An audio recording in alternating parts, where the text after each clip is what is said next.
Hi everyone, कैसे हो आप सभी। आई होप आप सभी अच्छे होंगे। आज हमारा हिस्ट्री का 6th लेक्चर है जिसमें हम कवर करने वाले हैं मौर्यन एम्पायर को। और यहाँ पर जो हम ये अर्जुन बैच लेके आए हैं डेडिकेटेड है एसएससी एमटीएस एग्जाम के लिए। लेकिन अगर आप साथ में सीजीएल सीपीओ सीएचएसएल जीडी या कोई भी एसएससी एग्जाम्स या रेलवे में एनटीपीसी ग्रुप डी एग्जाम की तैयारी कर रहे हो तो ये बात मैं आपको इंश्योर करता हूँ, एक बार आप ये टॉपिक वाइज जो हम जीके कर रहे हैं अर्जुन बैच कंप्लीट कर लो, आपको अलग से जीके पढ़ने की ज़रूरत नहीं पड़ेगी। तो चलिए विदाउट फर्दर डिले हम अपना लेक्चर शुरू कर लेते हैं। अगर हम लास्ट लेक्चर की बात करते हैं, और देखो इसकी पीडीएफ कहाँ मिलेगी वो मैं इस लेक्चर के एंड में बताऊंगा। लास्ट लेक्चर में हमने देखा था कि कैसे 16 महाजनपद में से एक महाजनपद उभर के आता है। एक महाजनपद का एक तरह से राइज होता है, और हमने वो बताया भी था। वो महाजनपद कौन सा था हमने काफ़ी अच्छे से डिटेल में पढ़ा था। 3 डायनेस्टी के बारे में पढ़ा था। चलो वीडियो को पॉज करके कमेंट करके बताओ मगध पीरियड की जो शुरुआत की 3 डायनेस्टी थी वो कौन कौन सी थी और उसके फाउंडर। चलो कमेंट भी मत करो, अपने माइंड में रिकॉल करो, ठीक है, कि पहली डायनेस्टी कौन सी थी, फिर दूसरी कौन सी थी, उसके फाउंडर कौन थे। ये चीज़ आपको समझ में आनी चाहिए। अब हमने ये भी देखा था कि जो मगध एम्पायर का राइज राइज हुआ, क्योंकि टोटल तो 16 महाजनपद थे, मगध एम्पायर ही क्यों राइज हुआ, तो उसमें हमने बहुत सारी चीज़ें देखी थी। देखो अगर ये मगध एम्पायर का अगर मैं प्रेजेंट लोकेशन की बात करता हूँ ना, तो ये जो बिहार वाला रीजन है हमारा वो वाला है, जहाँ पर पटना गया नालंदा ये सारा जो रीजन है यहाँ पर आपका मगध एम्पायर के बेसिक मतलब मेन इम्पोर्टेंट यहाँ पर लोग ये फैला हुआ था मगध एम्पायर। और हमने देखा भी था कि ये राइज क्यों हुआ, बहुत सारी चीज़ें थी राइज होने की। फर्टाइल लैंड, आयरन माइन से भरपूर था जिससे कि वेपन्स की सप्लाई बहुत इजीली से हो पा रही थी। एलिफेंट्स वगैरह काफ़ी ज़्यादा थे इधर, एलिफेंट की सप्लाई काफ़ी अच्छी खासी थी जिस वजह से। और इम्पोर्टेंट रूलर, फेमस रूलर और एकदम ब्रेव रूलर्स ने भी यहाँ पे जन्म लिया, जिसकी वजह से हमारा क्या हुआ था, मगध एम्पायर राइज हुआ। और धीरे धीरे मगध एम्पायर के रूलर्स ने जितने भी महाजनपद थे सबको अपने में मिला दिया, सभी राजाओं को धीरे धीरे हराया। और एट द एंड अगर कोई महाजनपद बचा था तो वो हमारा मगध एम्पायर बचा हुआ था। अब वहां पर 3 डायनेस्टी हुई, और लास्ट जो हमारी डायनेस्टी थी वो थी यहाँ पर नंदा डायनेस्टी, जिसके बारे में हमने लास्ट लेक्चर में एंड में देखा था। उसका एक मोस्ट पावरफुल रूलर हुआ जो कि लास्ट रूलर था, धनानंद। वैसे तो बहुत पावरफुल था, देखो कहते हैं ना कि ज़्यादा पावरफुल, वैसे तो बहुत पावरफुल था लेकिन ज्ञान नहीं था, सभ्य व्यवहार नहीं था, बहुत सारी चीज़ें थी जिसकी वजह से इतने पावरफुल होने के बाद भी इसने चाणक्य जैसे इंसान को, मतलब इतनी इसके अंदर अकल नहीं थी। तो चाणक्य जिसको इतनी ज्ञान की प्राप्ति थी उनका मतलब उनका उनका रेस्पेक्ट नहीं करी बेसिकली, उनको अपने कोर्ट से निकाल देते हैं। और बाद में ये चाणक्य थे जो जिसकी वजह से मौर्यन एम्पायर का राइज हुआ। अब हम थोड़ा सा मौर्यन एम्पायर की तरफ बढ़ते हैं। अब देखो मौर्यन एम्पायर के अगर आप फाउंडर देखोगे ना, चंद्रगुप्त मौर्य हैं। तो देखो हमें डायनेस्टी समझ में आ रही है कि ठीक है, पहले हरियंका थी, फिर से सुनाग थी, विद धनानंद थी। अब ये चंद्रगुप्त मौर्य बीच में कहाँ से आ गई, ये कौन थे। तो अगर देखो कभी चंद्रगुप्त मौर्य के बारे में अगर आप पढ़ोगे तो ऐसा माना जाता है, ऐसा 100% तो नहीं है लेकिन हाँ ऐसा माना जाता है, और एसएसटी वगैरह में भी अगर सवाल बनेंगे तो यही आंसर्स होते हैं। मोस्ट एक्सेप्टेड थ्योरीज यही हैं। देखो बहुत सारी चीज़ें हैं जो हमारी एंशियंट इंडिया है ना वो थ्योरीज पे बेस्ड है, कहीं ना कहीं हमारे जो हिस्टोरियंस रहे हैं उनके परसेप्शन पे बेस्ड है। कुछ टेक्स्ट में चीज़ें मिल गई लेकिन वो हमें फिर कभी कभी डाउट में इसलिए भी डाल देते हैं कि ठीक है भाई, इस टेक्स्ट में तो कुछ और लिखा था, इस टेक्स्ट में कुछ और लिखा था। लेकिन मैक्सिमम टेक्स्ट का ये मानना है कि जो चंद्रगुप्त मौर्य थे ना वो एक लो कास्ट ओरिजिन से बिलोंग करते थे। और देखो मैं एक और चीज़ बताऊंगा, जितनी बात मैं अपने मुंह से बोल रहा हूँ और जितनी चीज़ें मैं लिख रहा हूँ, जो मैं मुंह से बोल रहा हूँ सपोज मैं ट्राई करूंगा कि जो पेपर पॉइंट ऑफ व्यू से इंपॉर्टेंट नहीं होगी वो मैं लिखूंगा नहीं। और जितनी भी चीज़ें अगर मैं लिखूँ यहाँ पर तो समझ जाओ वो पेपर पॉइंट ऑफ व्यू से है। अब जैसे लो कास्ट के थे, ये सारी चीज़ें हैं, ये आपके पेपर पॉइंट ऑफ व्यू से इंपॉर्टेंट नहीं है लेकिन आपको थोड़ा सा नॉलेज होनी चाहिए। तो ये चीज़ें मैं कन्वे करूंगा, और जो चीज़ें आपके पेपर पॉइंट ऑफ व्यू से इंपॉर्टेंट है मैं लिख के लाया हूँ, और कुछ एक्स्ट्रा होगा तो मैं आपको लिखा दूंगा, ठीक है। तो चलिए यहाँ पर समझते हैं कि जो आपके चंद्रगुप्त मौर्य थे वो आपके लो कास्ट ओरिजिन से बिलोंग करते थे। और अगर आप लेटर वैदिक एज में, मैंने आपको कास्ट जो वर्ण सिस्टम चलता था उसमें एक शूद्र शूद्र कैटेगरी थी जो सबसे लोअर कास्ट थी, तो उस शूद्र कास्ट से ये बिलोंग करते थे। तो आपको ये समझ में आना चाहिए। बहुत सारे टेक्स्ट से हमें ये भी पता चलता है कि इनके जो पेरेंट्स थे उन्होंने इनको छोड़ दिया था बेसिकली। एक तो काफ़ी हम्बल बैकग्राउंड से आते हैं और इनके पेरेंट्स ने इनको छोड़ दिया था, तो जब पेरेंट्स को छोड़ दिया तो इनको कौन पाल रहा था? एक पेस्टोरल फैमिली थी। पेस्टोरल मतलब जो पशु वगैरह चराते हैं वो फैमिली थी जिन्होंने इनका पालन पोषण किया। तो चंद्रगुप्त मौर्य की जब सॉरी हम बात कर रहे थे चाणक्य की, तो जब धनानंद ने उनका अपमान किया तो चंद्रगुप्त और चाणक्य दोनों सेम नाम है, तो मैं थोड़ा कंफ्यूजन मतलब बार बार बोलना कुछ चाह रहा हूँ, निकल कुछ रहा है। देखो मैंने आपको बताया कि धनानंद के कोर्ट में ही रहते थे चाणक्य। अब चाणक्य ने कुछ बोली होंगी बातें, वो धनानंद एक जब होता है ना कि सर्वशक्तिशाली इंसान किसी की सुनता नहीं है, और बहुत कम ही सर्वशक्तिशाली लोग होते हैं जो सामने वाले की सुनता है, जो हम्बल बैकग्राउंड से होते हैं, जो हम्बल होते हैं कि भाई मोस्ट पावरफुल भी हैं और हम्बल भी हैं। जब एक बार इंसान मोस्ट पावरफुल बन जाता है तो सामने वाले की सुनता नहीं है। तो धनानंद मोस्ट पावरफुल रूलर था, इसमें कोई डिनाई वाली बात नहीं है। तो वो उनके कोर्ट में ही चाणक्य थे, ठीक है, जिनको आप कौटिल्य के नाम से भी जानते हो। आगे चल के वो अर्थशास्त्र किताब लिखेंगे, उसके बारे में भी पढ़ेंगे हम। तो उनका अपमान किया और उन्हें अपने कोर्ट से निकाल दिया। अब चाणक्य ने बोला था कि देखो तुम मुझे निकाल रहे हो, मैं तुमको बर्बाद कर दूंगा। तो उसने बोला कि भाई तू क्या ही कर लेगा, मैं मोस्ट पावरफुल हूँ। लेकिन शायद ये उसकी बहुत बड़ी गलती थी। उसके बाद से चाणक्य एक ऐसे इंसान की तलाश में थे कहीं ना कहीं, कि उन्हें कोई ऐसा व्यक्ति मिले जिसकी हेल्प से वो धनानंद को हरा पाए, या उसको वो ट्रेन कर पाए, और ट्रेन करने के बाद धनानंद से वो लड़ पाए। तो वो ऐसे ही तलाश में थे। तो एक बार गुजर रहे थे रास्ते से, कुछ बच्चे गेम खेल रहे थे, और उसमें कुछ गेम कुछ इस तरह का सा था जहां पर लीडरशिप क्वालिटीज, कुछ जजमेंट देना था, कुछ ऐसा इस तरह का बच्चों का आपस का गेम था, उस वक्त के पीरियड में रहा होगा कुछ भी। तो वहां पर उनकी नज़र चाणक्य पे जाती है, और चाणक्य जो अपने जजमेंट सुनाते हैं, मतलब उसी गेम में था वो गेम। लेकिन आपने देखा होगा कभी कभी छोटे छोटे बच्चे भी इतनी अच्छी बात कर जाते हैं कि आपको भी लगता होगा यार ये भाई बंदा आगे चल के कुछ करेगा। तो ऐसे ही जो गेम में वहां पर चंद्रगुप्त मौर्य ने कुछ ऐसा बच्चा ही था, ऐसा जजमेंट सुनाया कि वहां से बहुत ज्यादा प्रभाव पड़ता है चाणक्य के ऊपर। और चाणक्य फिर उन्हें वहां से ले जाते हैं उस पेस्टोरल फैमिली से, उनसे बोलते हैं कि ठीक है आगे की चीजें मैं देखूंगा। और चाणक्य जब उनको ले जाते हैं तो पूरा उनको ट्रेन करते हैं, और अच्छे से पूरी रणनीति, युद्ध विधि, सारी चीजें उनको सिखाई जाती हैं। तो इस तरह से एक चाणक्य नाम का इंसान उनके साथ मिल जाता है। और ये तक माना जाता है कि चाणक्य क्या करते थे, जब चंद्रगुप्त मौर्य को ट्रेन कर रहे थे ना, उनके खाने में पॉइजन मिलाते थे, जहर मिलाते थे। अब आप सब पूछोगे क्यों मिलाते थे? बहुत कम अमाउंट में मिलाते थे। इसलिए मिलाया जाता था कि उनको ये था कि कल को कोई एनिमी चंद्रगुप्त मौर्य को जहर दे, तो वो जहर धीरे धीरे बहुत कम अमाउंट में शुरू किया। और ये था कि अगर कल को कोई इनको एनिमी, इनका जो शत्रु है चंद्रगुप्त मौर्य का, इनको जहर दे तो उस जहर का भी असर ना हो, इनकी बॉडी उस चीज का आदी हो जाए। इसलिए चाणक्य चंद्रगुप्त के खाने में जहर भी मिलाते थे, ट्रेनिंग के टाइम पे भी और बाद में भी। ठीक है, आगे चल के ये चीज एक आगे स्टोरी से मैं लिंक करूंगा। ठीक है, इस चीज को ध्यान रखना कि मतलब ट्रेनिंग इतनी इस तरह से दी गई कि खाने में भी जहर मिलाया, धीरे धीरे अमाउंट बढ़ाया होगा, भाई इतनी नॉलेज रही, चाणक्य को इतना बुद्धिमान इंसान माने जाते हैं तो उनका अपना रहा। लेकिन बाद में ये क्या करते हैं कि चाणक्य के साथ मिलके, दोनों मिलके, सबसे पहले तो जो नॉर्थ वेस्ट वाला रीजन था इंडिया में, जहां पर अभी नॉर्थ वेस्ट की कहानी भी हम आराम से पढ़ेंगे। जो आपका नॉर्थ वेस्ट वाला रीजन था वहां पे कोई बड़ा रूलर नहीं था, तो वहां पर कब्जा करना बहुत आसान था। वहां पर छोटे मोटे रूलर्स थे जो रूल कर रहे थे, कोई बड़ा रूलर नहीं था। नॉर्थ वेस्ट इंडिया का जो अफगानिस्तान और इधर वाला जो रीजन है, नॉर्थ वेस्ट वाला रीजन, काबुल वगैरह, पंजाब वाला प्रोविंस जो थे, इनको हराना बहुत आसान था। तो ये मिलके पहले तो नॉर्थ वेस्ट वाले रीजन को हराते हैं, और फिर 321 बीसी में, यहाँ 322 बीसी लिखा हुआ है, 321 बीसी, 321 322 बीसी में ये धनानंद को मार देते हैं। किसको मार देते हैं? धनानंद को मार देते हैं। और धनानंद को मारने के बाद एक नया एम्पायर इस्टेब्लिश होके आता है, क्योंकि नंदा डायनेस्टी खत्म हो जाती है धनानंद की मृत्यु के बाद, और एक नया एम्पायर इस्टेब्लिश करते हैं, जिस एम्पायर का क्या नाम था? मौर्यन एम्पायर। मतलब चंद्रगुप्त मौर्य के ही नाम पे मौर्यन एम्पायर पड़ा। तो ये एक बहुत बड़ी बात थी।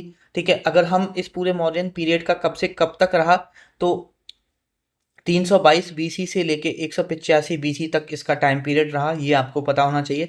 इन्होंने किसको हराया? धनानंद को हराया, अपने गुरु कौटिल्य या चाणक्य के साथ मिलके। ठीक है, और अगर आपसे कभी पूछ ले कि मौर्यन एम्पायर की कैपिटल क्या रही? पाटलिपुत्र रही। देखो अगर मगध पीरियड की पूछेगा तो देखो हमने बताया था कि हरियंका डायनेस्टी के वक्त आपकी जो कैपिटल थी राजगिरा थी। बाद में शिफ्ट हो गई पाटलिपुत्र और बाद में पाटलिपुत्री रही। तो ये भी तो मगध एम्पायर के ही राजा को हरा के बने थे, तो इनकी भी कैपिटल क्या रही, पाटलिपुत्र रही। तो कुछ ऐसा रटने की बात नहीं है, अगर आपको रिलेट करके समझोगे तो आपको सारी चीज़ें बहुत अच्छे से समझ में आएंगी, कोई कंफ्यूजन भी यहाँ पे नहीं होगा। अब थोड़ा सा हम आगे देख लेते हैं। अब पढ़ते हैं थोड़ा सा चंद्रगुप्त मौर्य के बारे में। चंद्रगुप्त मौर्य ने पहले आपका इसको हराया 321 322 बीसी के अराउंड, जो नंदा रूलर था धनानंद था। उसके बाद ये सेल्यूकस निकेटर को भी हराते हैं। अब आप बोलोगे भैया ये सेल्यूकस निकेटर कौन है? देखो ईयर तो नहीं पूछी ही जाएगी, लेकिन अप्रॉक्स एग्जैक्टली देखें तो 305 बीसी के समथिंग की बात है, 305 बीसी के समथिंग की बात है, जब ये सेल्यूकस निकेटर को हराते हैं। अब आप पूछेंगे भैया ये सेल्यूकस निकेटर कौन है? तो ये एक तरह से जनरल गवर्नर था, जनरल गवर्नर था अलेक्जेंडर द ग्रेट का। अब मैंने आपको बताया था ना कि अलेक्जेंडर, जब हम मगध एम्पायर पढ़ रहे थे, अलेक्जेंडर आया था भारत, लेकिन उसकी लड़ाई होती है पोरस से, वो इधर तक नहीं आ पाता जिधर आपका ये बिहार वाला रीजन है, क्योंकि ये ईस्ट की तरफ था, उसे इधर आना पड़ता। वो वेस्ट में ही उसकी आर्मी हाथ जोड़ जाती कि भैया हम आगे नहीं जाएंगे। एक तो उन्हें इंडिया का क्लाइमेट सूट नहीं कर रहा था, इतनी धूप थी, ठीक है, उन्हें बिल्कुल रास नहीं आ रहा था इंडिया का क्लाइमेट, और वो थक गए थे यार, पिछले 10 सालों से लड़ रहे थे, लोगों को हरा रहे थे, उन्हें अपनी मंजिल समझ में नहीं आ रही थी कि आखिरकार हमारी मंजिल क्या है। तो अलेक्जेंडर जो किसी राजाओं से नहीं हारा, वो अपनी टीम के सामने हार जाता है, अपनी आर्मी के सामने हार जाता है, क्योंकि जब आर्मी नहीं होगी तो कैसे वो आगे बढ़ेगा, कैसे वो युद्ध को जीतेगा। तो जब आर्मी मना कर देती है आगे जाने से, और उन्होंने भाई धनानंद बहुत, मतलब धनानंद को कम मत समझना, धनानंद बहुत इंपॉर्टेंट, मतलब एक तरह से ब्रेव रूलर था। तो धनानंद का भी अच्छा खासा नाम सुना था, तो उन्होंने बोला यार बे मतलब कि हमें नहीं मरना है, हम वापस जा रहे हैं, तुमको जाना है तुम जाओ। तो अलेक्जेंडर क्या करता था, जो जो टेरिटरी वो अब वो इतने टाइम से 10 सालों से लगातार जीतता ही आ रहा था, और वो आगे मूव ऑन करते ही जा रहा था, ठीक है। तो वो जब यहाँ पर हर जगह क्या करता था, अपना एक गवर्नर अपॉइंट कर जाता था, बोलता था कि आप एक एग्रीमेंट करता था, वहां पर कोई अपना एक इंसान छोड़ जाता था। तो ऐसे ही नॉर्थ वेस्ट में सेल्यूकस निकेटर को वो छोड़ जाता है, तो सेल्यूकस निकेटर को भी अलेक्जेंडर द ग्रेट हरा देते हैं, और फिर इनका पीस एग्रीमेंट होता है, अगर अराउंड इसके 2 साल बाद ये, चलो मैं डेट नहीं लिख रहा यार, डेट आप याद मत करना क्योंकि पेपर में नहीं पूछेगा, 303 बीसी के समथिंग आपका इन दोनों के बीच में, सेल्यूकस निकेटर के बीच में और चंद्रगुप्त मौर्य के बीच में एक पीस एग्रीमेंट होता है कि भैया इतना रीजन आप ले लो, इतना रीजन आप ले लो, लेकिन लड़ाई बंद करो। तो कहने का मतलब है वो रीजन याद नहीं करने, यूपीएससी हम कर रहे होते तो हम, मैं आपको बताता कौन कौन सा रीजन है कि भाई ये वाला काबुल वाला रीजन तुम ले लो, ये वाला रीजन हम ले लेंगे, मतलब बहुत सारे रीजन हैं। मतलब चंद्रगुप्त मौर्य की ही जीत हुई थी, तो भाई वो तो अपनी टेरिटरी हारेगा नहीं, बल्कि जो सेल्यूकस निकेटर की जो टेरिटरी थी वो और मौर्यन एम्पायर में शामिल हो गई थी। उसके बाद इनके बीच में एक मैरिज अलायंस भी होती है, जिनमें सेल्यूकस निकेटर की एक बेटी होती है जिसका नाम होता है हेलेना। अब हेलेना की शादी हो जाती है किससे? चंद्रगुप्त मौर्य से। तो अब तो बेसिकली संबंध हो गए, रिलेशनशिप हो गए। भाई पहले राजाओं की स्ट्रेटजी यही होती थी, वो अपनी टेरिटरी को एक्सपेंड करने के लिए शादी कर लेते थे, खुद शादी कर लेते थे, अपने भैया की शादी करा दी, अपने बच्चों की शादी करा दी। अब एक राजा तुम हो, एक राजा दूसरा है, और अगर शादी होगी तो लड़ाई होगी नहीं, एक तरह से इनडायरेक्टली कल को जरूरत पड़ेगी तो वो भी आपके साथ लड़ने आएंगे, तो एक तरह से आपकी टेरिटरी वो भी हो गई। तो मैरिज अलायंस अगर पास्ट में जाओगे तो बहुत तगड़ा रहा है। जैसे अभी चलो मैं प्रेजेंट से एग्जाम्पल नहीं दूंगा वो वाला जो मैंने सोचा, ठीक है, उस चीज को छोड़ो, लेकिन ये चीज आपको समझना चाहिए, यहाँ पर मैरिज अलायंस आप आगे जाके आप ये तक देखोगे, मुगल पीरियड तक आप मैरिज अलायंस, मुगल पीरियड तो छोड़ो यार, वो आप मॉडर्न इंडिया तक मैरिज अलायंस देखोगे, ठीक है, जिसमें पूरा बॉम्बे गिफ्ट कर दिया गया था शादी में। अब बताओ किसको किया गया था मॉडर्न इंडिया में, ठीक है। चलो ठीक है, वापस आते हैं टॉपिक पे। अभी यहाँ पर सबसे पहले एक पीस एग्रीमेंट हुआ सेल्यूकस निकेटर के साथ, फिर इनकी मैरिज अलायंस में उसने अपनी बेटी की शादी कर दी, और उसके बाद एक और चीज हुआ, एक था सेल्यूकस निकेटर के यहाँ पर मैगस्थनीज, ऑथर बोल सकते हो, स्कॉलर बोल सकते हो, उसको चंद्रगुप्त मौर्य के कोर्ट में भेज दिया। ये चीज आपको पता होनी चाहिए। अब यहाँ पर मैगस्थनीज बहुत एक इंपॉर्टेंट पर्सन है हमारे पेपर पॉइंट ऑफ व्यू से, भाई मौर्यन पीरियड बहुत इंपॉर्टेंट चैप्टर है, ध्यान रखना। तो यहाँ पर ये मैगस्थनीज क्या करता है, सबसे पहले तो भाई साहब ये किताब लिखते हैं जिसका नाम था इंडिका। अब आपसे हजारों बार सवाल में पेपर में पूछा गया है कि जो इंडिका किताब है वो किसने लिखी, तो आपको पता होना चाहिए मैगस्थनीज ने लिखी। ये इसमें क्या था, इसमें मौर्यन एडमिनिस्ट्रेशन के बारे में दिया था, किसके बारे में दिया हुआ था यहाँ पर, मौर्यन एडमिनिस्ट्रेशन के बारे में दिया हुआ था, ये बात आपको पता होना चाहिए। अच्छा, एक बार पेपर में यार इतना बाहियात सवाल पूछा, और बहुत छोटा एग्जाम था, मे बी जीडी में पूछा, जब मैं एनालिसिस कर रहा था तब मैंने देखा कि भैया ऐसी जगह बता दो, ऐसी कौन सी सिटी थी जो कि उसमें मेंशन थी, इंडिका में मेंशन थी, जहां पर 64 गेट्स थे, और वहां पे राजगिरा, पाटलिपुत्र, इस तरह से क्वेश्चन दे रखे थे। तो पाटलिपुत्र सही आंसर होगा। और देखो, अगर आपको इस क्वेश्चन का आंसर नहीं पता है तो आपको समझो कि देखो मेगास्थनीज कहाँ पे था, चंद्रगुप्त मौर्य के कोर्ट में था, और भाई कैपिटल कहाँ थी, पाटलिपुत्र थी। तो सबसे ज्यादा फोकस, सबसे ज्यादा डेवलप्ड कहाँ किया जाएगा, बेसिकली कैपिटल को किया जाएगा। आज अगर सबसे ज्यादा गवर्नमेंट पैसा डेवलपमेंट पे खर्च करेगी तो कहाँ करेगी, दिल्ली में करेगी। तो वही सेम सिनेरियो हम यहाँ पर अगर कॉमन सेंस से तुक्का मारने भी जाएं तो भाई कुछ तो लॉजिक लगाओगे, तो उसके हिसाब से आप पाटलिपुत्र लगा दो। क्योंकि यार देखो, अब अगर ये क्वेश्चन पूछा नहीं जाता तो हो सकता है कि मैं भी आपको नहीं पढ़ा रहा होता, सिंपल सी बात है। पूछा गया इसलिए मैं बता रहा हूँ, क्योंकि मुझे भी नहीं पता था कि भाई 64 गेट होते हैं, क्योंकि इतना डीपली हम यूपीएससी तो कर नहीं रहे जो हम पढ़ेंगे या पढ़ाएंगे। ठीक है, ठीक है, अभी यहाँ पर ये चीज़ आगे बढ़ते हैं। एक और चीज सवाल बनते हैं, अक्सर बहुत कम बनते हैं बट बन जाता है पेपर में, कि मेगास्थनीज जो था ना, उसने इंडियन सोसाइटी को कितने ग्रुप्स में, कितनी क्लासेस में डिवाइड किया था। तो भाई जो पहली क्लास थी, ऐसे डाल देना फर्स्ट, क्योंकि कभी कभी ये भी पूछ लेता कि किस क्लास में, मतलब फर्स्ट क्लास में कौन आता है, सेकंड क्लास में कौन आता है, इस तरह से भी पूछ लेता है आपके पेपर में। तो पहली क्लास में फिलोसफर को रखा, दूसरी क्लास में इसने किंग्स काउंसलर्स को रखा, तीसरी क्लास में इसने सोल्जर्स को रखा, फोर्थ क्लास में इसने माइनर ऑफिसर्स को रखा, फिफ्थ क्लास में कल्टीवेटर्स को रखा, और सिक्स्थ क्लास में मर्चेंट्स को रखा, और लास्ट में हंटर्स को रखा सेवन्थ क्लास में। तो ये आपको थोड़ा सा बहुत रेयर सवाल बनता है बट यहाँ से बना है, इसलिए मैं आपको यहाँ पर ये करा रहा हूँ। ठीक है, अब यहाँ पर चंद्रगुप्त मौर्य के बारे में बात करते हैं तो ये तो आपको पता ही होगा कि इनका नाम कौटिल्य के नाम से भी जानते हैं, इनको विष्णुगुप्त के नाम से भी जानते हैं, इनको चाणक्य के नाम से भी जानते हैं। ये एक किताब लिखते हैं अर्थशास्त्र, जैसे कि आपका जो मेगास्थनीज था वो इंडिका लिखता था जिसमें मौर्यन एडमिनिस्ट्रेशन के बारे में था, वैसे ही एक किताब लिखी जाती है अर्थशास्त्र, ये भी कहीं ना कहीं एडमिनिस्ट्रेशन के बारे में ही थी। ये लिखी थी कौटिल्य ने, जो कि चाणक्य या विष्णुगुप्त तीनों को एक ही नाम से जाना जाता है, ये चीज़ ध्यान रखना। और बेसिकली एक बार पूछा गया था कि जो अर्थशास्त्र में एक जगह मेंशन है कि जो साउथ इंडिया है वो किसके लिए फेमस है, तो अर्थशास्त्र में उस वक्त ये माना जाता है कि जो आपकी साउथ इंडिया थी ना, वहाँ से गोल्ड और प्रीसियस स्टोन की ट्रेडिंग होती थी मौर्यन एम्पायर से। तो वहाँ पे लिखा था कि जो साउथ इंडिया थी वो किसके लिए फेमस थी, गोल्ड और प्रेसियस स्टोन के लिए फेमस थी। और ये चीज़ें कहाँ पर मेंशन है, अर्थशास्त्र में आपको देखने को मिलेंगी। तो कभी पेपर में सवाल बने तो आपको ये चीज़ ध्यान रखना।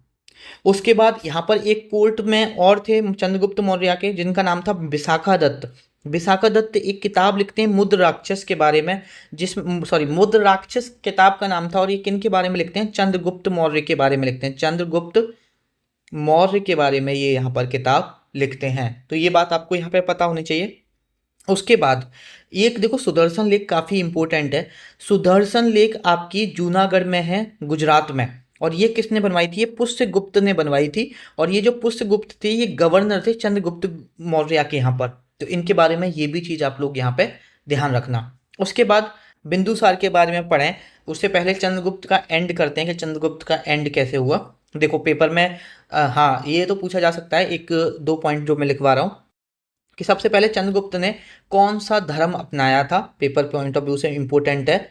तो इन्होंने कौन सा अडॉप्ट किया था, तो जैनिज्म इन्होंने अडॉप्ट किया था। ये चीज़ ध्यान रखना कि बहुत कम रूलर्स हैं जिन्होंने जैनिज्म को अपनाया है, बहुत सारे रूलर्स, मैक्सिमम रूलर्स ने बुद्धिज्म धर्म को अपनाया था। तो इन्होंने कौन से धर्म को अपनाया, जैनिज्म धर्म को अपनाया। ठीक है, और ये माना जाता है कि जब इन्होंने जैनिज्म धर्म को अपनाया तो ये देखो यहाँ पर अगर हम बिंदुसार की बात करते हैं ना, ये इस एक second, just wait a second, मैं यहाँ पर हमने एक चीज़ नहीं लिखी, ओके ठीक है, अभी वापस से आते हैं, सॉरी। यहाँ पर देखो चंद्रगुप्त मौर्य ने, मैंने बताया आपको यहाँ पर कौन सा धर्म अपनाया था, अडॉप्टेड बुद्धिज्म, सॉरी बुद्धिज्म नहीं मेरे भाई, जैनिज्म। और इन्होंने जो जैनिज्म अपनाया था ना 298 बीसी के समथिंग, अब देखो फिक्स तो नहीं कह सकते, अराउंड इन्होंने जैनिज्म को अपनाया था। और जैनिज्म अपनाने के बाद अपने प्यारे बेटे बिंदुसार को इन्होंने अपना राजपाट सारा दिया कि बेटा तुम राजपाट लो। और ये कहाँ चले गए भाई साहब, ये चले गए, ये 297 BC कर लो क्योंकि पेपर SSC 297 देता है, ठीक है, अडॉप्टेड बुद्धिज्म, ठीक है। बहुत क्लोज ऑप्शन नहीं देता है एग्जामिनर क्योंकि ये फिक्स नहीं है, कहीं 298 है 297 है, तो बिल्कुल कोई दिक्कत वाली बात नहीं है। तो इन्होंने बिंदुसार इनका बेटा हुआ, उसको राजपाट दिया। और ये कहाँ पर चले गए भाई साहब, ये कर्नाटका चले जाते हैं। कर्नाटका में आज भी एक फेमस प्लेस है जैन धर्म से जो है, क्या बोलते हैं उसको, श्रवण, ये जो सारी चीज़ें लिख रहा हूँ ये इंपॉर्टेंट है, श्रवण बेला गोला। यहाँ पर बेसिकली बुद्धिस्ट मॉन्क रहते थे, तो यहाँ पर जाके इन्होंने अपनी बाकी की ज़िंदगी गुजारी। और बाद में इन्होंने एक प्रैक्टिस होती है यार, उस एक्चुअली उस प्रैक्टिस का नाम तो मुझे याद नहीं आ रहा, लेकिन उसको बोलते हैं स्लो स्टारवेशन। कभी अगर आपसे पूछे कि इनकी मृत्यु कैसे हुई, स्लो स्टारवेशन से। बेसिकली जैनिज्म में एक प्रैक्टिस को अपनाया जाता है जिसमें धीरे धीरे इंसान खाना छोड़ना शुरू करता है और धीरे धीरे फिर एक टाइम आता है कि बिल्कुल खाना छोड़ देता है और फिर धीरे धीरे उसके प्राण निकल जाते हैं। तो इस तरह से ही चंद्रगुप्त मौर्य की मृत्यु होती है, चंद्रगुप्त मौर्य की यहाँ पर डेथ हो जाती है। अब यहाँ पर हम बात कर लेते हैं कि चंद्रगुप्त मौर्य तो चले गए कर्नाटका, ठीक है, श्रवणबेला जैनिज्म अपना लिया, लेकिन बाद में अब कौन राजपाट संभाल रहा है, बिंदुसार राजपाट संभाल रहा है। तो अब हमें बिंदुसार के बारे में, तो यहाँ पर सबसे पहले अगर ये कभी पेपर में पूछे तो अराउंड 297 के समथिंग ये राजा बन गया था, उनके फादर साहब यहाँ से चले गए। अब देखो इनके जन्म की अगर स्टोरी सुनोगे ना, मैं पहले मैंने बोला था कि पॉइजन वाली बात, वो मैं कह रहा था कि आगे रिलेट करूँगा।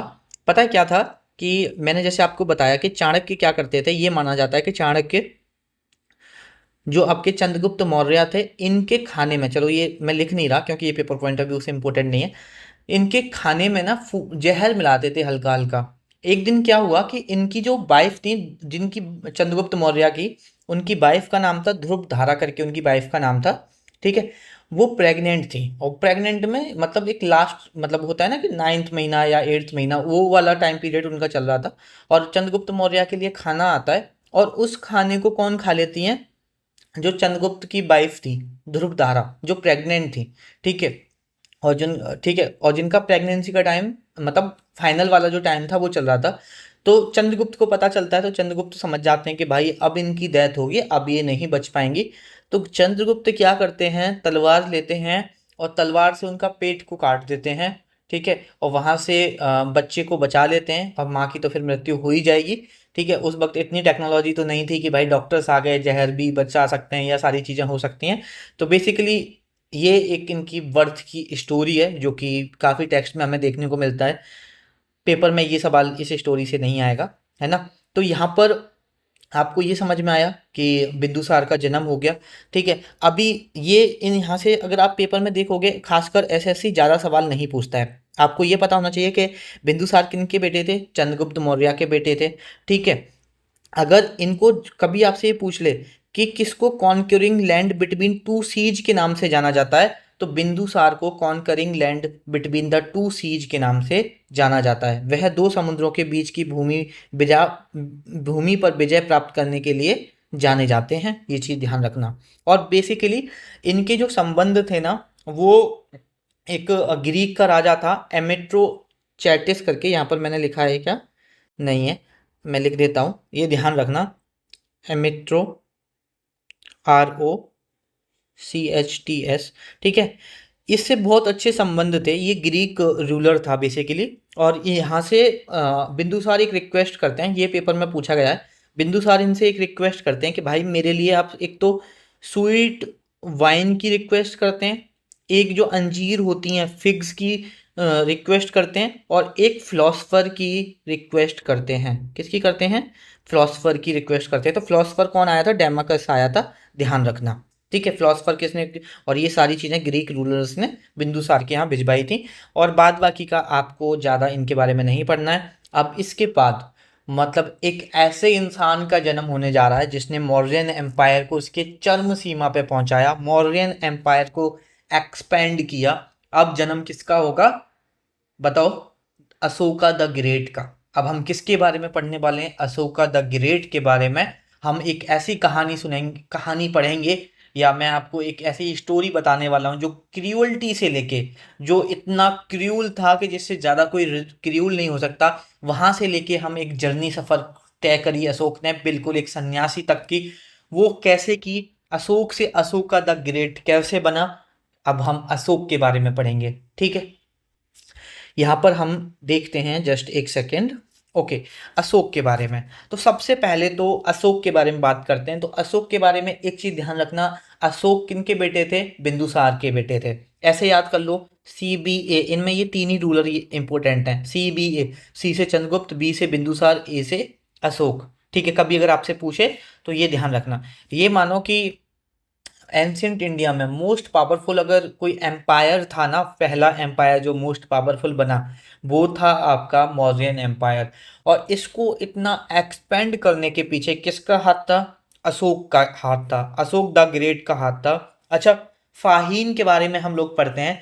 फाहीन अपनी किताब में ये लिखते हैं कि भाई ये इतना क्रूल था, इतना ब्रुटल राजा था ना, ऐसा लगता था कि ये हेल से ही सारी चीजें, मतलब लोगों को इतना प्रताड़ित करना, इतना मतलब अगर किसी को हरा के, मतलब इतनी अलग अलग तरह से सजा दी जाती थी, इस तरह से सताया जाता था कि मतलब कोई देख भी ले तो उस वक्त लोगों की रूह कांप जाती थी। इतना क्रूल थे, इनका जो शुरू अर्ली फेज था बहुत क्रूल माना जाता है। और देखो, कितना सही है कितना सही नहीं है ये तो नहीं कह सकते हैं, क्योंकि कुछ टेक्स्ट इस चीज को एग्री करते हैं, कुछ टेक्स्ट इस चीज को डिनाई करते हैं। बट ये माना जाता है कि इन्होंने अपने राजा बनने के लिए अपने 99 ब्रदर्स को, क्योंकि देखो इनकी इनकी जो बिंदुसार थे, उनकी और दो तीन वाइफ थी जिनकी शादी हुई थी, तो एक दूसरी वाइफ थी। इनकी जो माँ थी ना अशोक की, वो बहुत एक नॉर्मल फैमिली से बिलोंग करती थी। एक दूसरा था, मतलब जो दूसरी वाइफ से शादी हुई थी, वो एक बहुत प्रिंस मतलब रॉयल फैमिली से बिलोंग करती थी, तो राजा उनको बनना था। ठीक है, लेकिन अशोक अशोक पावरफुल था तो सब लोग चाहते थे कि अशोक बने। तो ये माना जाता है कि इन्होंने अपने 99 ब्रदर्स को मार दिया था राजा बनने के लिए। एक इनका भाई बचा था, कभी कभी पेपर में पूछ लेता है उसका नाम क्या है। इनका एक भाई बचा था जिसका नाम टिस्सा था। टिस्सा को छोड़ के भाई 99 ब्रदर्स को इन्होंने मार दिया था। और ये इंसान आगे चल के, जो अशोक क्रूअल्टी की चरम सीमा पे पहुंच गया था, उस इंसान ने वो सफर तय किया एकदम क्रूअल्टी से लेके, और आपका धर्म प्रचारक बनता है बाद में। मैं बताऊंगा कि कैसे बुद्धिज्म को आगे इन्होंने एक्सपेंड किया। ठीक है, तो थोड़ा सा हम पढ़ लेते हैं। अगर हम देखते हैं ना मौर्यन एम्पायर को, तो हिमालय वाले पर रीजन से लेके मैसूर तक फैलाया था, इधर हिंदू कुश से लेके ब्रह्मपुत्रा तक फैलाया था। लेकिन मतलब बहुत ज़्यादा एक्सपेंड कर दिया, लेकिन कहाँ से कहाँ तक फैलाया था ये आपके पेपर में नहीं पूछा जाएगा शायद। मतलब इतना मैंने एसएससी के 5 साल के पेपर्स एनालिसिस किए हैं, तो मैंने नहीं देखा है कितना डेप्थ में पूछता है। ठीक है, थोड़ा सा हम अशोक के बारे में पढ़ते हैं। अब देखो यहाँ पर अशोक का जो जन्म है, मतलब जन्म नहीं, जो अशोक राज 268 BC से लेके जो टाइम पीरियड है अशोक का, 232 BC तक रहता है। ठीक है, ये टाइम पीरियड आप लोग बहुत अच्छे से ध्यान रखना। ये जो 268 BC है ना, ये राजा बनने का टाइम है, ये जब किंग बने थे अशोक। ठीक है, और इनको देवनामी पियादसी के नाम से भी जाना जाता है। देवनामी पियादसी के नाम से क्यों जानते हैं, क्योंकि एक वॉर होता है यार, कलिंगा। यहाँ पे पहले मैं ये बता देता हूँ, ठीक है। ये किल्ड हिज 99 ब्रदर्स, ये मैंने आपको बता दिया। एक्सेप्ट तिस्सा लिख लो, कभी कभी पूछ लेता है किसको छोड़ दिया था। ठीक है, तो एक्सेप्ट तिस्सा। अब देखो, मैं ये वाली बात बाद में बताऊंगा, पहले ये बताता हूँ कि राजा बनने के 8 साल तक इन्होंने बहुत सारी चीजें की, बहुत गलत काम किए। लेकिन यहाँ पर 8 सालों बाद, राजा बनने के 8 साल बाद 261 BC में आपका एक कलिंगा वॉर होता है। अभी अगर प्रेजेंट लोकेशन में देखूँ ना कलिंगा की, तो कहाँ पर है, उड़ीसा में है। तो एक कलिंगा वॉर होता है, जो कि जिसका हमें साक्ष्य कहाँ से मिलते हैं, कलिंगा वॉर के बारे में कहाँ से पता चलता है, 13th rock edict of Ashok के से पता चलता है। ये सारी चीज़ें इंपॉर्टेंट हैं। लेकिन ये कलिंगा वॉर था क्या, यहाँ पर मैं आपको ये समझाता हूँ कि ये कलिंगा वॉर क्या था। भाई ये कलिंगा वॉर एक इतना महायुद्ध था कि यहाँ पर जो अशोक का था ना, पूरे, ऐसा नहीं है कि अशोक की आर्मी में भी डेथ हुई थी, लगभग 1 लाख लोग, इस वॉर में लगभग 1 लाख लोगों की मृत्यु हो गई थी, और हजारों लोग घायल हो गए थे। कई सारे लोग स्टारवेशन से मर गए, भूखमरी से मर गए। तो जब ये हुआ, मतलब कोई कितना भी क्रूल हो यार, ये उसका एग्जाम्पल है कि कोई कितना भी क्रूल हो, एक टाइम पे उस इंसान को दया आती ही आती है। इतना क्रूल इंसान, जब उसने इतने लोगों का नरसंहार देखा, भाई मतलब पान खून की नदियां बही थी रियल में। और जब उसने इतना खून खराबा देखा ना, तो भाई उसका माइंड मतलब हिल गया कि यार ठीक है, अभी तक इतना हुआ था सब ठीक है, लेकिन ये तो कुछ ज़्यादा हो गया। और बाद में धीरे धीरे, ऐसा नहीं है कि over the night Ashok change हुआ, चेंज होने में टाइम लगा, क्योंकि मैक्सिमम टेक्स्ट में हमें यही देखने को मिलता है कि ओवर द नाइट नहीं हुए थे। एक होता है कि कोई इंसिडेंट हुआ और ओवर द नाइट इंसान चेंज हो जाता है, जो कि प्रैक्टिकली थोड़ा पॉसिबल नहीं होता है। इसीलिए अशोक भी ओवर द नाइट तो चेंज नहीं हुए। एक मॉन्क थे उपगुप्त, ध्यान रखना, यहाँ पे मैंने कहीं मेंशन किया है क्या? ओके, नहीं है, ध्यान रखना, ये थे उपगुप्त, ये बुद्धिस्ट मॉन्क थे। इन्होंने इनको इन्फ्लुएंस किया, किस लिए? कि भाई तुम बुद्धिज्म अपना लो, ये सारी चीज़ें छोड़ो, ये लड़ाई झगड़े छोड़ो, और इनको समझ में भी आ जाती है। और ये बिल्कुल ये बताते हैं कि ये कलिंगा वॉर के बाद इतने बदल गए कि पूरी तरह से ये इंसान बदल गया, और बिल्कुल कंप्लीटली नॉन वायलेंस की तरफ चले गए कि भाई वायलेंस 1% भी नहीं होना चाहिए। और मतलब लोगों की सुनने लग गए, वेलफेयर ऑफ द सोसाइटी के बारे में सोचने लग गए लोग, बुद्धिज्म को आगे चल के स्प्रेड किया, वो भी हम बात करने वाले हैं। तो इसीलिए बाद में इनको देव नाम पियादसी के नाम से क्यों जाना गया? तो देव नाम पियादसी के नाम से ये जाना गया कि लोगों के भले के बारे में जान सोचने लग गए। देवनामी पियादसी का मतलब ऐसा है कि एक ऐसा राजा जो लोगों की सुनता है, लोगों के वेलफेयर के बारे में सोचता है। तो इसलिए इनको देवनामी पियादसी के नाम से भी जाना गया, है ना। अब क्या हुआ कि जब इनका वॉर हुआ तो अशोक किस में इंगेज हो गए? धम्म में इंगेज हो गए। कभी अगर आपसे पेपर में सवाल बने कि धम्म किससे एसोसिएटेड है, तो धम्म अशोक से एसोसिएटेड है। धम्म का मतलब है राइटियस लिविंग, मतलब अच्छी तरीके से जिंदगी जीना। तो बेसिकली ये बिल्कुल नॉन वायलेंट हो गए, वायलेंस को कंप्लीटली छोड़ दिया, और उपगुप्त के कहने पे बुद्धिज्म को यहाँ पर इन्होंने अपना लिया। ठीक है, और यहाँ पर अगर आप आगे चल के देखो, मैं आपको पढ़ाता हूँ आगे चल के क्या। यहाँ पर आप अशोक पिलर इंस्क्रिप्शन के बारे में पढ़ोगे, और वहाँ पर एक अशोक की सारनाथ में लॉइन कैपिटल हुई, जो कि आज एग्जाम्पल तो छोड़ो, नेशनल एम्बलम है। भाई जो वो चार तरफ शेर का मुंह है, जो हमारा नेशनल एम्बलम है, वो अशोक का ही लाइन कैपिटल है, जो कि सारनाथ में था। ठीक है, वो हम लोगों ने अपनाया। ठीक है, साथ में हमारा उसके अगर आप देखो, मेरे पास यहाँ पे इमेज नहीं है, वरना अभी दिखाता। उसके नीचे इस तरह से अशोक चक्र बना था, हमने अपने झंडे में इस अशोक चक्र को भी शामिल किया है। ठीक है, और यहाँ पर जो मैं ये धम्म बता रहा था ना, धम्म राइटियस लिविंग का मतलब ये भी थोड़ा समझो कि या इन्होंने ऐसा नहीं है कि कंप्लीटली साधु बन गए, इन्होंने एक्सट्रीम प्लेजर को भी, कि भाई एक्सट्रीम जो वर्ल्ड का प्लेजर है उसको भी डिनाई किया, और एक्सट्रीम एस्टेसिज्म मतलब बिल्कुल सन्यासी बन जाओ सब कुछ छोड़ दो, उसको भी इन्होंने नहीं अपनाया। इन्होंने एक मिडिल पाथ अपनाया था। धम्म का मतलब मिडिल पाथ से भी आप एसोसिएट कर सकते हो। किसको अपनाया था इन्होंने? मिडिल पाथ को अपनाया था। थोड़ा सा आगे बढ़ते हैं, आगे देखते हैं। ठीक है, अभी यहाँ पर हम इनके इंस्क्रिप्शन के बारे में पढ़ें, थोड़ा सा मैं आपको अशोकन पिलर्स के बारे में बता देता हूँ। कभी अगर आपसे पेपर में पूछे कि टोटल अशोक के कितने पिलर्स थे, तो यहाँ पर 7 पिलर्स थे। ये चीज आपको एक तो यहाँ पर पता होना चाहिए। और ये पिलर्स का मोटिव क्या था? धम्म को स्प्रेड करना था। धम्म को, इस इन पिलर्स का क्या मोटिव था? Dhamma to promote, to spread dhamma, basically Buddhism का ही यहाँ पर ये प्रचार कर रहे थे। ठीक है, और ये जो पिलर्स थे, कभी कभी पूछे था किसके बने हुए थे, तो ये सैंड स्टोन के बने हुए थे। कभी अगर आपसे पेपर में पूछे कि ये किसके बने हैं, तो ये सैंड स्टोन के बने हैं। और अगर हम ये आर्किटेक्चर की बात करते हैं ना, अशोक में जो ये आर्किटेक्चर है, अगर हम आर्किटेक्चर की ही बात करते हैं, तो यहाँ पर इन्होंने स्तूपाज भी बनवाए। तो कभी पूछे जैसे सांची का स्तूपा, सांची स्तूपा, अब देखो ये तो मैं पढ़ा चुका हूँ कहाँ पर है, जब हम बुद्धिज्म वाला चैप्टर कर रहे थे मध्य प्रदेश में, ये सारी चीजें आपको पढ़ा चुका हूँ। इसी इन्हीं के टाइम पीरियड पर धामेक स्तूपा भी बना है, धामेक। इसी टाइम पे आपकी अमरावती स्तूपा भी बना है। तो ये इन्होंने स्तूपा भी बनवाए, और ये माना जाता है कुछ टेक्स्ट में तो इन्होंने 84,000 स्तूपा बनवाए। लेकिन बहुत सारे राइटर्स इसको डिनाई करते हैं। ठीक है, तो उस बारे में मत जाओ, लेकिन हाँ इतनी चीज यहाँ पे समझो। और जो आपके ये इनके ऊपर क्या था, इंस्क्रिप्शन लिखा हुआ था, और उसको मतलब क्या क्या चीजें फॉलो करनी चाहिए, क्या क्या चीजें नहीं है, इन पिलर्स पे ये लिखा हुआ था। और अगर हम इस इंस्क्रिप्शन की लैंग्वेज कभी पूछ ले, तो ये प्राकृत और ब्राह्मी लैंग्वेज में, मतलब ब्राह्मी स्क्रिप्ट यूज होती थी और प्राकृत लैंग्वेज में थे। और जो ये ब्राह्मी स्क्रिप्ट है, इसको किसने डिकोड किया, किसने इसको डेसिफर्ड किया, किसने इसको पढ़ा? तो एक नाम था जेम्स प्रिंसिप, काफी इंपॉर्टेंट है, पेपर में कई बार पूछा गया है, ध्यान रखना। और कुछ इन्होंने इंस्क्रिप्शन देखो, अफगानिस्तान वगैरह सब पहले भारत का ही हिस्सा था। तो अफगानिस्तान में इंस्क्रिप्शन देखने को मिलेंगे, जहां पर आपको जो इंस्क्रिप्शन है ग्रीक और अरेमिक स्क्रिप्ट में मिलेंगे देखने को। ठीक है, इन्होंने बुद्धिज्म अपनाया, ये चीज मैंने आपको यहाँ पे बताई दी कि इन्होंने क्या अपनाया था, बुद्धिज्म यहाँ पे अपनाया था। अशोक इंस्क्रिप्शन की बात करें, जिनको एडिक्ट ऑफ अशोक भी बोलते हैं, मोर देन 30 इंस्क्रिप्शन थे। ठीक है, जो ये इंस्क्रिप्शन में हमें क्या देखने को मिलता है, अशोक के रीन के बारे में, कन्वर्जन टू बुद्धिज्म के बारे में, इन सभी के बारे में आपको अशोक इंस्क्रिप्शन में देखने को मिलेगा। और देखो यहाँ पे एक चीज समझना, जैसे अशोक ने, मैंने यहाँ बताया बुद्धिज्म अपनाया, लेकिन अशोक इतना अच्छा इंसान पता नहीं कैसे हो गए थे कि भाई इन्होंने, ऐसा नहीं कि मैं बुद्धिज्म हूं तो अब सब लोग बुद्धिज्म ही अपनाओ। ये माने जाते हैं कि जो टैक्सेस वगैरह जो भी चीजें पे होती थी, ये सबको इक्वल करते थे, जितनी भी धर्म के लोग थे सबको इक्वल पे करते थे।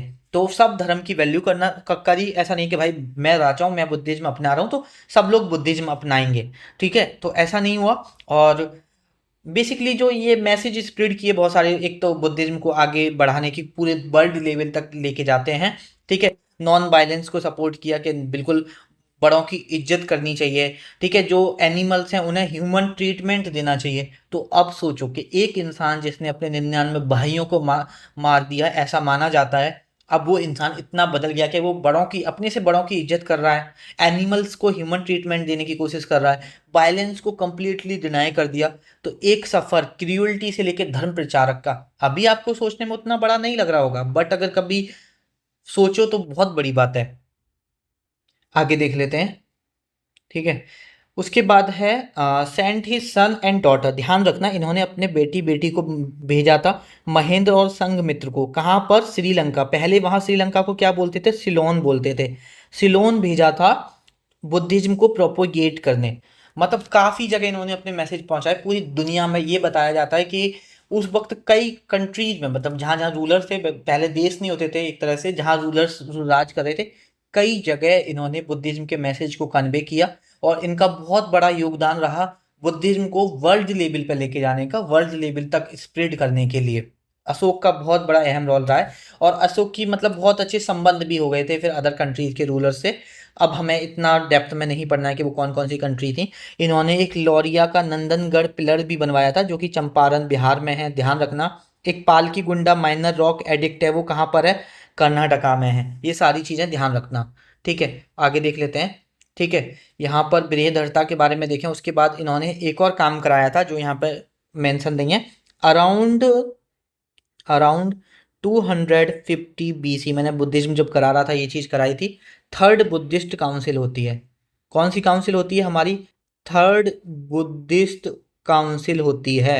और थर्ड बुद्धिस्ट काउंसिल में बेसिकली यही था कि दुनिया में बुद्धिज्म का प्रचार किया गया। और थर्ड बुद्धिस्ट काउंसिल कहाँ होती है, पाटलिपुत्र में होती है। ये मैं आपको ऑलरेडी पढ़ा चुका हूँ, तो पेपर पॉइंट ऑफ व्यू से आपका ये भी चीज़ें यहाँ पे इंपॉर्टेंट है। यहाँ भी काफ़ी सारे डिसीजन लिए गए थे, कुछ चीज़ें ऐड ऑन की गई थी, लेकिन वो सारी चीज़ें हमारे पेपर पॉइंट ऑफ व्यू से इंपॉर्टेंट नहीं है। अब हम आगे देख लेते हैं। अब यहाँ पर धीरे धीरे अशोक बुद्धिज्म अपना लेते हैं, और अशोक के बाद काफ़ी और रूलर्स आते हैं। लेकिन जो मौर्यन एम्पायर, मतलब अशोक ये मानो लास्ट ग्रेट रूलर थे। उसके बाद जो आपका मौर्यन एम्पायर है वो वीक होता जाता है, दिन पर दिन वीक होता जाता है। उसका ये भी माना जाता है, बहुत सारे राइटर्स ये भी लिखते हैं कि ये जब अशोक बहुत ज़्यादा, एक तरह से बोलते हैं ना, नॉन वायलेंट हो गए थे, तो उनकी आर्मी एक तरह से वीक हो गई थी, वो लोगों से झगड़ा नहीं करते थे। तो एक आप ही बात सोचो कि अगर इंसान को झगड़ा नहीं करना तो वो ज़्यादा आर्मी क्यों रखेगा। उनकी आर्मी वीक हो गई, बहुत सारी चीज़ें वीक हो गई, जिससे कि आगे मौर्यन एम्पायर भी आपका वीक हो जाता है। बहुत सारी चीज़, बहुत सारे लोग इसको डिनाई करते हैं कि नहीं आर्मी स्ट्रांग थी, तो उस डिबेट में नहीं जाएंगे हम। ठीक है, लेकिन हमारे जो लास्ट रूलर थे मौर्यन एम्पायर के, पेपर पॉइंट ऑफ व्यू से इंपॉर्टेंट है, वो कौन थे, बृहदरथा यहाँ पर आपके लास्ट रूलर थे। और इसको, सॉरी, इनको किसके द्वारा हराया गया, पुष्यमित्र शुंगा के द्वारा हराया गया। बेसिकली पुष्यमित्र शुंगा इन्हीं की आर्मी में एक कमांडर था। मतलब देख रहे हो, घर का भेदी लंका ढाई वाली बात है। ठीक है, तो मतलब इन्हीं के आर्मी के एक कमांडर ने बृहदरथा की हत्या करके एक नई डायनेस्टी का शुभारंभ होता है यहाँ से, शुंगा डायनेस्टी। शुंगा डायनेस्टी। अब आने वाले कल के लेक्चर में, अभी तो हम टॉपिक वाइज क्वेश्चन, अभी इस टॉपिक के क्वेश्चन लगाएंगे, जाना मत। लेकिन आने वाले हम कल के लेक्चर में जो आपका मॉडर्न पीरियड है ना, उसके बाद बहुत सारी डायनेस्टी आई हैं, तो उनके बारे में हम पढ़ेंगे। ठीक है, ये माना जाता है कि लगभग आपके 200 BC सेंचुरी से लेके 300 AD तक बहुत सारी डायनेस्टी आई और गई हैं, ठीक है, तो वो सारी चीज़ें पढ़ेंगे। अब हम इस मौर्यन पीरियड के क्या लगा लेते हैं, क्वेश्चंस लगा लेते हैं, ठीक है। ओके, मौर्यन एडमिनिस्ट्रेशन तो रह ही गया भाई, ये काफ़ी इंपॉर्टेंट है, मौर्यन एडमिनिस्ट्रेशन, यहाँ से सवाल बनते हैं। तो देखो, यहाँ पर मौर्यन एडमिनिस्ट्रेशन की बात करते हैं, तो यहाँ पर सबसे पहले एक सप्तंग थ्योरी चलती थी, ठीक है। ये आपका एडमिनिस्ट्रेशन की एक सप्तंग थ्योरी थी, सप्तंग थ्योरी रूल बोलते हैं, ठीक है, सॉरी रूल नहीं, सप्तंग थ्योरी बोलते हैं। जो आपका एडमिनिस्ट्रेशन चलता था ना, उसमें कौन सी थ्योरी थी, सप्तंग थ्योरी। बेसिकली 7 लोग होते थे, और ये किसके द्वारा दी गई थी, कौटिल्य के द्वारा, चाणक्य के द्वारा। जहाँ पर किंग को राजा बोला जाता है, सेक्रेटरी को अमात्य बोला जाता है, टेरिटरी को जनपद बोला जाता था, फोर्ट को दुर्गा बोला जाता था, ट्रेजर को कोष बोला जाता था, आर्मी को सेना बोला जाता था, फ्रेंड को मित्र बोला जाता था। तो ये चीज़ आप लोग मौर्यन एडमिनिस्ट्रेशन के बारे में ध्यान रखना मेरे भाई। उसके बाद में कुछ टैक्स सिस्टम और ऑफिसर्स का ध्यान रखना, जैसे कि हिरण्य एक टैक्स था जो कि गोल्ड की फॉर्म में पे किया जाता था, प्राण्य एक टैक्स था जो कि इमरजेंसी टैक्स था। ये सारे टैक्स के बारे में ध्यान रखना। एक ऑफिसर था सन्निधाता। सन्निधाता क्या था, मुख्य कोषागार अधिकारी था। ये कौन था, मुख्य कोषागार अधिकारी था। चीफ ट्रेजरारी ऑफिसर था कौन, सन्निधाता। ये चीज आपको पता होना चाहिए। एक था समहारता, ये बेसिकली जो रेवेन्यू होता था, कलेक्टर जनरल था, कलेक्टर जनरल ऑफ रेवेन्यू। तो रेवेन्यू को बेसिकली कलेक्ट करता था। तो ये सारी चीज़ें आपको मौर्यन एडमिनिस्ट्रेशन के बारे में थोड़ा सा पता होना चाहिए, यहाँ से भी सवाल बनते हैं। अब मौर्यन एम्पायर से जितने भी आपके सवाल बने हैं, सारे हम सवाल देख लेते हैं कि कौन कौन से सवाल हैं, ठीक है। तो सबसे पहला, हाउ मैनी पिलर एडिक्ट्स और major pillar edicts of Ashoka are found. तो अशोक के कितने स्तंभ शिलालेख या प्रमुख स्तंभ शिलालेख पाए गए हैं। तो अब देखो, हमने ये सारे क्वेश्चन MTS 2024 के हैं, ध्यान रखना। तो मैंने आपको जब पढ़ा रहा था तो कितने पिलर्स पढ़ाए थे, 7 पिलर्स पढ़ाए थे। तो 7 यहाँ पे इसका सही आंसर हो जाएगा। नेक्स्ट देखते हैं, who was the founder of the Mauryan dynasty. Mauryan dynasty के फाउंडर कौन है। तो इससे आसान सवाल तो खैर क्या ही आएगा, चंद्रगुप्त मौर्य यहाँ पे सही आंसर हो जाएगा। Who were the first foreign rulers of north west India in the post Mauryan period. Okay, तो ये क्वेश्चन मौर्यन, इसके बाद जो हमारा नेक्स्ट टॉपिक है ना, वो टॉपिक का नाम है पोस्ट मौर्यन पीरियड, जिसमें हम डिफरेंट डायनेस्टी के बारे में पढ़ेंगे। पोस्ट मौर्यन पीरियड में हम क्या करने वाले हैं, डिफरेंट डायनेस्टीज के बारे में पढ़ने वाले हैं। तो वहाँ का सवाल है कि जो फर्स्ट फॉरेन रूलर्स कौन थे जो कि पोस्ट मॉडर्न पीरियड के में आए थे। तो मैं जब पोस्ट मॉडर्न पीरियड टॉपिक पढ़ाऊंगा ना, तो आपको सारी चीज़ें अच्छे से समझ में आएंगी। अगर अभी मुझसे इसका आंसर पूछते हो तो बैक्टीरियन ग्रीक्स इसका आंसर हो जाएगा, लेकिन अभी इस पर आप फोकस मत करो। नेक्स्ट टॉपिक अगर आप पढ़ लोगे, नेक्स्ट चैप्टर, तो अपना आप इस क्वेश्चन का आंसर दे दोगे। उसके बाद अगर हम बात करते हैं कि अर्थशास्त्र, बाजा contemporary of which of the following ruler, ठीक है। तो जो अर्थशास्त्र था, बेसिकली ये पूछें कि जो अर्थशास्त्र का ऑथर था, जिसने अर्थशास्त्र लिखी, तो बताओ किसने लिखी अर्थशास्त्र। तो चाणक्य ने लिखी थी, जिनको हम विष्णुगुप्त के नाम से भी जानते हैं, ठीक है।